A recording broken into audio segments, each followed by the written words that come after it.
Je suis Geoffrey Courtine, je suis référent accessibilité dans l'association Le Regard au bout des doigts à Reims. Alors ce week-end, nous avons organisé un tournoi qui s'appelle le Reims Shodown Royal Games Event 2025, qui est un tournoi de Shodown. Le Shodown est un jeu qui est un croisement entre le ping-pong et le air hockey. Il se joue à l'aveugle, qu'on soit malvoyant, non-voyant ou voyant, on est tous sur le même pied d'égalité. Tout le monde a les yeux bandés. On a une petite balle sonore, on voit avec nos oreilles dans ce jeu. On joue sur une table qui possède des rebords et on doit mettre des buts à l'adversaire. Ça se joue en 2 sets ou en 3 sets gagnants. Et voilà, on a une petite raquette dans les mains et un gant de protection, puisqu'en fait, il faut savoir quand même qu'au Shodown, la balle peut aller jusqu'à 150 km/h en compétition.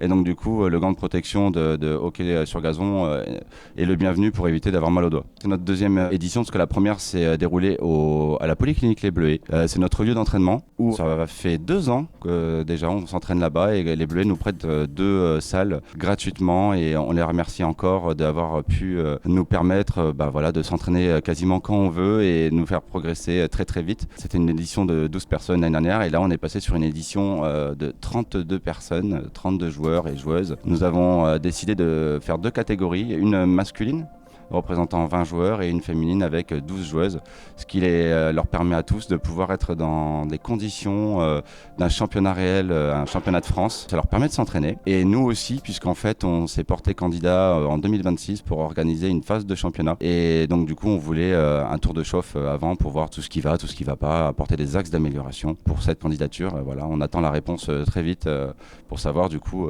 si on a été sélectionné comme organisateur. Le Shodown est géré par l'IBSA au niveau international. On espère que le Shodown un jour puisse aller aux Jeux paralympiques, mais ça sera peut-être pour 2032. Il faut juste attendre que ce sport se joue dans tous les continents, parce qu'aujourd'hui il est énormément développé en Europe. Il commence un petit peu en Chine, il commence dans d'autres pays, un petit peu en Afrique, mais c'est pas encore assez pour être éligible aux Paralympiques.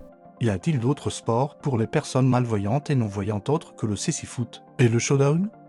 Oui, on a plusieurs autres disciplines, notamment on a une paralympique qui s'appelle le goalball et une autre qui s'appelle le torbal, où là en plus en compétition des voyants peuvent être sur le terrain avec les personnes déficientes visuelles. Et c'est accepté, alors qu'aujourd'hui encore au Shodown, il n'y a que les personnes déficientes visuelles qui peuvent jouer en compétition bien sûr. Mais on accepte tout le monde dans les tournois amicaux, et notamment ici à Reims, nous sommes sur un tournoi inclusif puisque nous avons notamment un voyant qui s'est inscrit. Depuis l'année dernière, donc c'est notre 2e saison cette année, on est en contact avec l'école de staff de Reims où du coup ils ont des stages à faire en 2e année de 50 heures, et l'objectif en fait c'est de leur faire 2 sports complètement pour les personnes déficientes visuelles, qui sont le torbal qu'on pratique régulièrement une fois par semaine sur Reims. Pour le contexte, le torbal lui c'est un jeu qui se joue dans un gymnase 3 contre 3, on joue sur des tapis et on doit lancer une balle sonore sous des ficelles qui sont équipées de clochettes. Donc si on touche la clochette ça fait faute. Voilà, et ça fait quand même 16 mètres par 7.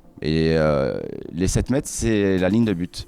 Et on est 3 sur nos tapis et on doit plonger pour faire un mur, pour bloquer la balle qui arrive, qui est lancée par l'adversaire. Et le Shodown avec 3 à 4 entraînements par semaine. L'objectif de ces stagiaires, c'est de pouvoir nous arbitrer, mais également avec l'expérience de pouvoir nous coacher. Et on joue contre eux, que ce soit les yeux bandés ou les yeux ouverts également, puisqu'en fait, quelqu'un qui peut jouer sans bandeau face à nous, c'est un super entraînement pour nous parce qu'ils ont des super réflexes et donc du coup une très bonne défense mais aussi une bonne attaque, et donc du coup ça nous fait énormément progresser grâce à eux. Nous avons accueilli l'année dernière 13 stagiaires STAPS et 2 Sciences Po, et cette année nous avons pour l'instant que 9 stagiaires STAPS. Là on aurait voulu en avoir plus, mais pour l'instant on en a que 9, et en même temps c'est déjà énorme. Et l'objectif final de leur stage, ça va être de pouvoir participer à l'organisation d'un événement amical de tournoi au niveau du Shodown et au niveau du torbal. Alors nous, bien sûr, on attend toujours d'autres licenciés déficients visuels, mais aussi voyants.